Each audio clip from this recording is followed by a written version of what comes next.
हीच ती मानगंगा नदी सीतामाईच्या डोंगरामध्ये उगम पावते आणि ह्याच नदीवर आंधळी धरण आहे. जे तुम्ही पाहिला असेल माझा ब्लॉग, त्याच्यामध्ये ते आंधळी धरणाचं विशालकाय रूप पाहिलं असेल.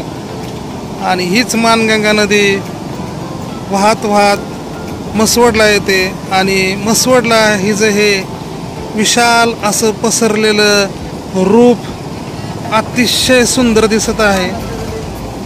हे पाणी पाहून मनाला अगदी प्रसन्न वाटत आहे.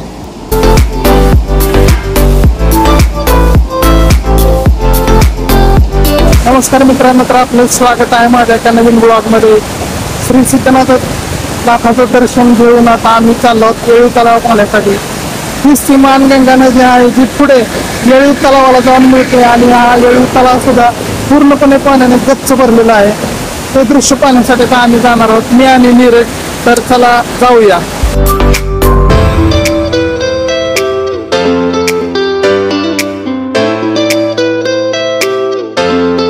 राजेवाडी तलाव मसवड दिगंची रोड लगत आहे.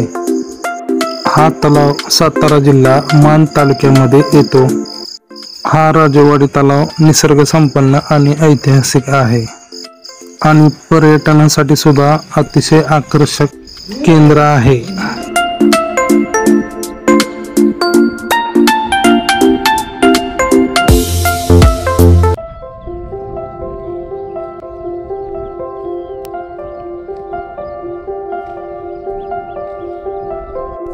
तुम्हाला जो माझ्या पाठीमागे दिसत असेल तो येळू तलाव नाही आहे, तर तो आहे राजेवाडी तलाव. म्हणजे देवापूरचा तलाव म्हटलं तरी चालेल त्याला, कारण ह्याचं बॅकवॉटर पूर्णपणे आता प्रचंड पाऊस झाल्यामुळे ह्याचं बॅकवॉटर देवापूरमध्ये सुद्धा आलेलं आहे.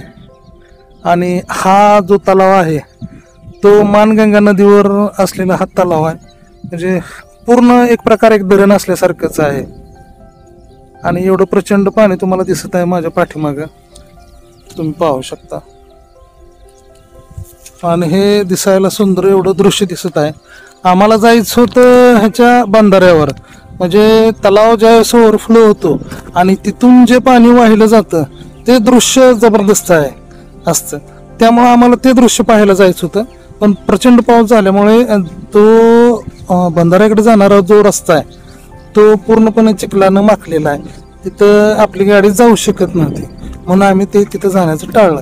परत बघू, जरा ऊन कडक पडल्यानंतर जरा रस्ता वगैरे वाळला की आम्ही 100% तिथं जाऊ आणि तिथला एक छान एक ब्लॉग तयार करू. पण आता आम्हाला तिथं जात नसल्यामुळे आम्ही एक चांगली जागा हुडकत होतो की जेणेकरून आम्हाला आमच्या भावना व्यक्त करता येतील अशा पद्धतीनं आणि बऱ्यापैकी तलाव सुद्धा दिसेल अशा पद्धतीनं. तर ही ती जागा आहे असं मला वाटतंय. तुम्हाला दिसत असेल तलाव. राजेवाडी तलाव बांधण्याचा मुख्य हेतू होता की ह्या पाण्याचा उपयोग शेतीसाठी आणि पाणी पिण्यासाठी व्हावा, म्हणून हे कृत्रिम जलाशय आहे. आणि मान तालुक्याचा जो दुष्काळी भाग आहे त्या भागाला पाणी बऱ्यापैकी चांगलं मिळावं. खालचा भाग जो आहे, मसवडच्या खालचा जो भाग आहे, म्हणजे सांगली आणि सातारा जिल्ह्याच्या बाउंड्रीवर हा तलाव म्हटलं तरी चालेल. आणि ह्या तलावामुळं येथील शेतकऱ्यांना अतिशय चांगल्या प्रकारे फायदा होत आहे. तर शेती पण वेगवेगळ्या प्रकारे केली जात आहे इथं. त्यामुळे शेतकरी इथलं बऱ्यापैकी सधन झालेला आहे या तलावामुळं.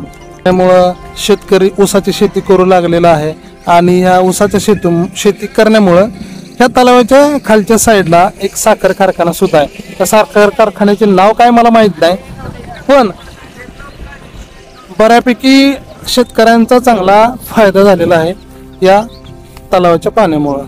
अशा प्रकारे आपण हा राजेवाडी तलाव पाहिलेला आहे. राजेवाडी शेजारी गाव आहे म्हणून ह्या तलावाला राजेवाडी असे तलाव नाव दिलेलं आहे. आणि